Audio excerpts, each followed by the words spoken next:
میرے مطلب کا شخص تھا وہ، افسوس کہ وہ مطلبی نکلا۔ سنے پہ بھی آ جاتے ہیں بے ساختہ آنسو، کچھ لوگ مجھے ایسی دعا دے گئے ہیں۔ جو مر چکے ہیں تمہیں ان کی فکر ہے، لیکن جو مر رہے ہیں تمہیں ان کا کچھ ملال نہیں۔ اس کو کیا حوصلہ نہیں کہتے، تجھ کو دل سے بلا دیا میں نے۔ زندگی تو ہی مختصر ہو جا، شب غم مختصر ہوتی نہیں۔ خطا کا پتلا ہوں، معافی چاہتا ہوں، عرش والوں سے بھی اور فرش والوں سے بھی۔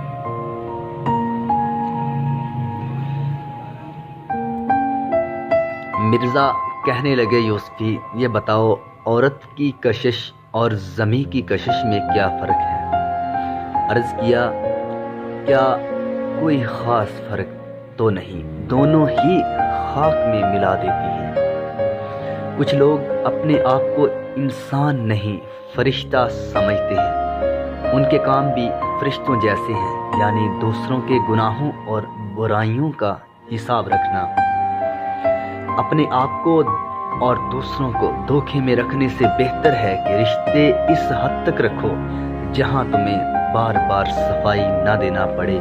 میرے دوست، انسان سب کچھ بھول سکتا ہے سوائے ان لمحوں کے جب اسے اپنوں کی ضرورت تھی اور وہ دستیاب نہیں تھے۔ دو وقت نہیں بھولتے، ایک وہ وقت جب ضرورت تھی تو کوئی نہیں ملا، دوسرا بھی وہی وقت ضرورت تھی تو مل گیا۔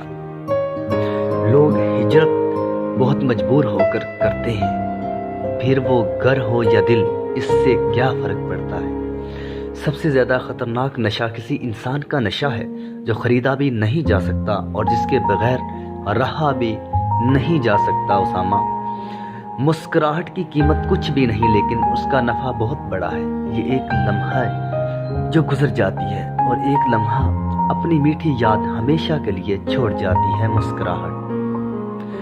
اگر کبھی کسی چیز کا غرور آنے لگے تو میرے دوست ایک چکر قبرستان کا لگا لینا، وہاں آپ سے بہتر مٹی کے نیچے دفن ہے۔ جس نے رجوع کیا وہ پا گیا، انا میں جو رہا وہ رہ گیا، جو تنہا رہا وہ فنا ہوا، اور نہ میں رہا نہ تو رہا، جو جھک گیا وہی سب کچھ پا گیا۔ تو پانی جیسے بنو جو اپنا راستہ خود بناتا ہے، پتھر جیسے نہ بنو جو دوسروں کا راستہ بھی روک لیتا ہے۔ دوست، فاتحہ لوگوں کے مرنے پہ نہیں، احساس کے مرنے پہ پڑھنی چاہیے، کیونکہ لوگ مر جائیں تو صبر آ جاتا ہے، مگر احساس مر جائے تو معاشرہ مر جاتا ہے۔ دوست،